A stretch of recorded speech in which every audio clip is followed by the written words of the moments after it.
Elizabeth Cady Stanton, born in 1815 in Johnstown, New York, is widely recognized as one of the founding voices of the American women's rights movement.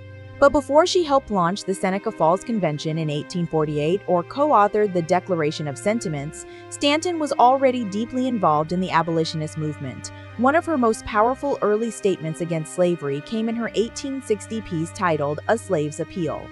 In this work, Stanton uses the imagined voice of an enslaved woman appealing to white women of privilege and conscience. She calls on them to recognize the shared oppression of being denied autonomy over their bodies, families, and futures. The appeal was strategic and emotional. Stanton wasn't just pointing out the brutality of slavery. She was forcing her audience to confront their own silence, their complicity, and their power to act.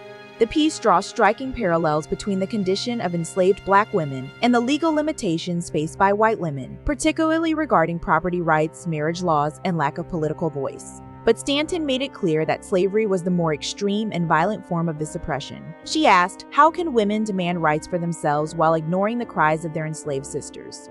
A slave's appeal wasn't just a plea, it was a demand for intersectional justice. It demonstrated that the fight for women's rights could not be separated from the fight against slavery, and yet this intersection would later fracture. While Stanton stood with abolitionists for much of her early life, after the Civil War she and others would clash with black leaders over the 15th Amendment, which granted black men the right to vote but excluded women.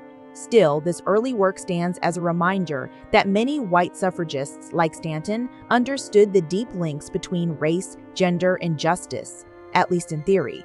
The challenge then and now has always been whether that understanding turns into true solidarity. A Slave's Appeal was a rare moment of empathetic voice and moral clarity, calling white women to see themselves not above, but alongside black women in the struggle for freedom.